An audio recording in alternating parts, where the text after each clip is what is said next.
Hello YouTube and welcome to another of our German Stream Gang of Reviews. Okay, and this is literally a carry on from my previous video I added, which is talking about my new Zalman fan controller. So I thought I'd just carry on and just finish it off, and at least I can add the video up.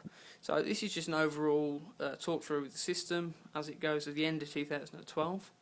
It's been quite a crazy year for the system. A lot's changed, and 12 months ago this was a very different case. Well, system entirely. Okay, so just go through what I've got. So obviously got a Corsair Obsidian 800D case, got a Samsung Blu-ray reader, I've got a Zalman ZM MFC1 Plus. We'll get used to saying that. You can probably just about see it there. It's not going to zoom in or focus. Okay, so this is the fan controller. It's absolutely awesome.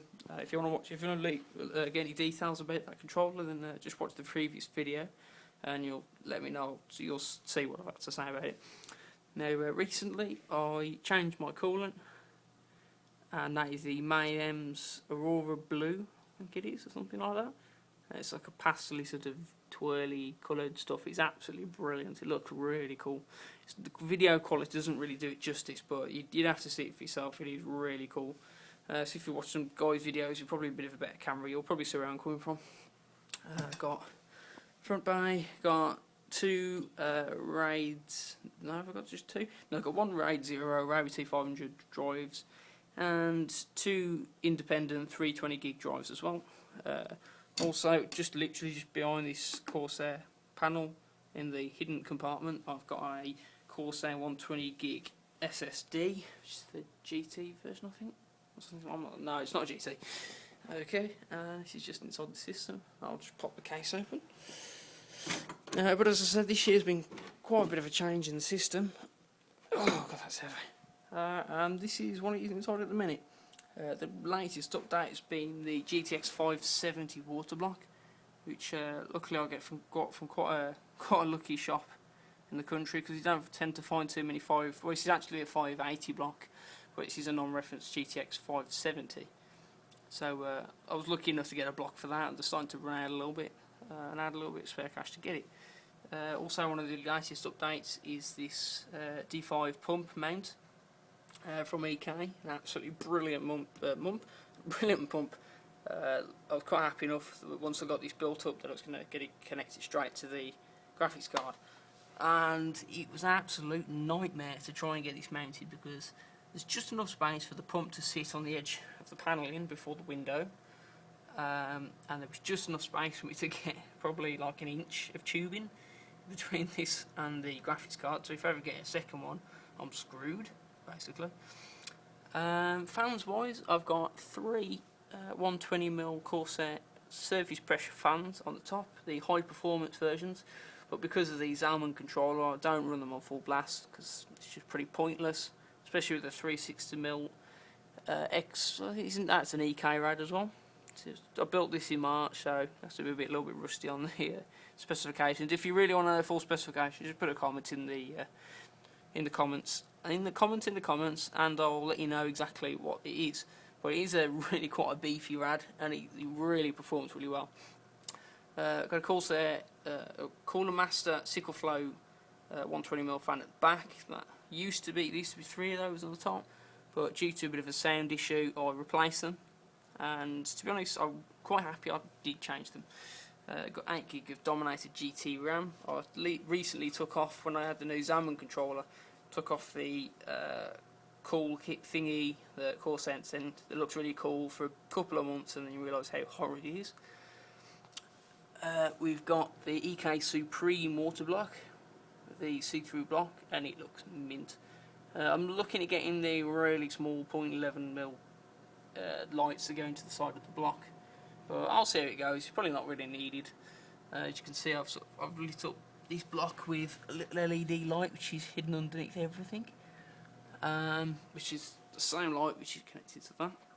I've got a Corsair HX 1050W power supply, which is an absolute beast.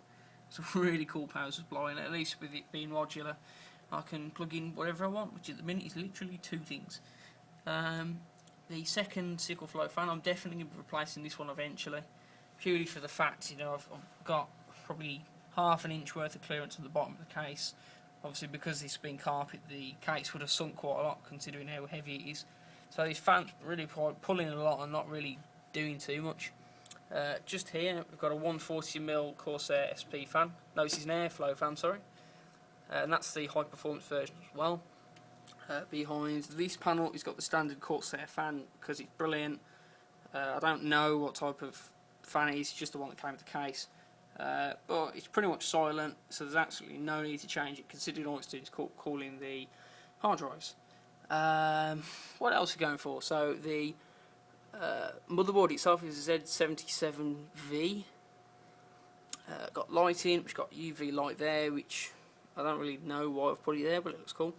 Originally, the blue light, which you can see was just backlight and everything, was on the front of the radiator, sort of mounted like along the top. But it didn't really look very cool, and it kept on falling off, and it was just a bit messy. When I tidied the old rig up as well, all the sickle flow fans, the cables were in cable braided along the front, and then went around the back of the radiator to where the plug is. But it just looked a bit messy, and with how cool these fans look anyway, especially with these removable plastic things that you never really see when the case is shut, it sort of made sense to tidy it up a bit. As you can see, I'm trying to be as healthy with the cabling as possible. You know, I could do a little bit more towards it, like that horrible silver cable, that little black and white cable. But it's the tidiest by far it's ever going to be. It ever has been, sorry. I'm possibly looking at putting a bits power backing on this, but again, for what it's worth, it's probably not worth it.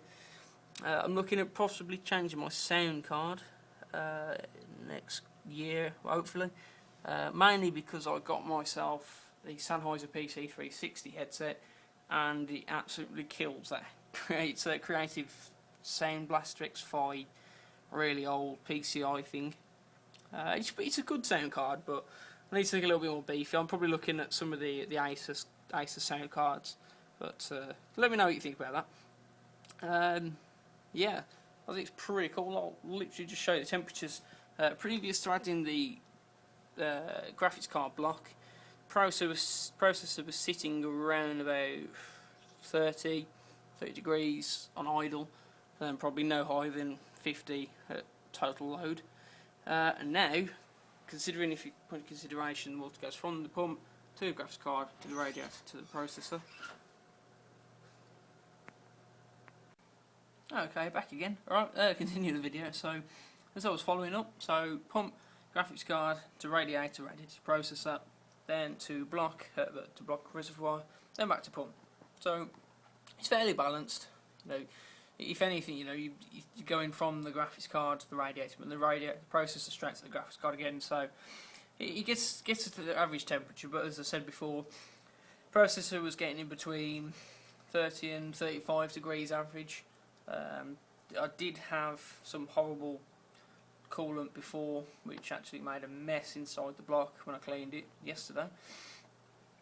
And except for that, having better fans, better tubing, better pump, yeah, the normal stuff. The graphics card being standard cooler, that was sitting around about 40 on idle. It's 2 years old, so you can imagine the cooler was probably a little bit better when it first out, but not as good as it was before I turned it off, and it maxed out about 70. No, 70, probably more so like 80 degrees. Okay, now if I just open a couple of things up. Okay, now just up. So we've got the massive ass case, got the G27 steering wheel set, as well as my old Corsair Creative Fatality headset, a bag of sweets, and chocolates. Got the G13, G500, G510 keyboard, I think, something like that. Corsair, Asus screen, and then a Logitech 5.1 surround sound, subwoofer, pedals, PlayStation. And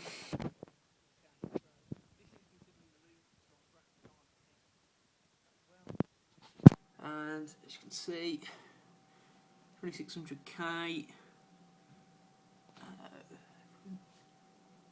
Get a focus on it. Okay, you can't get a focus on it. Okay, if you mount that, it's a 32, 25, 28, 29, and the graphics card is at 75 degrees. So overall it's running really quite cool and super quiet. So I've successfully gained a water-cooled system that actually is quiet. I don't really know what else to cover there. If there's anything else you'd like me to do, if there's any other videos you'd like me to cover on anything else at all, feel free to just let me know, but rather PM me or even better comment on the video, and I will get back to you as soon as I possibly can. So thank you very much for watching the video. Please comment, rate and subscribe, and I'll catch you soon. Bye bye.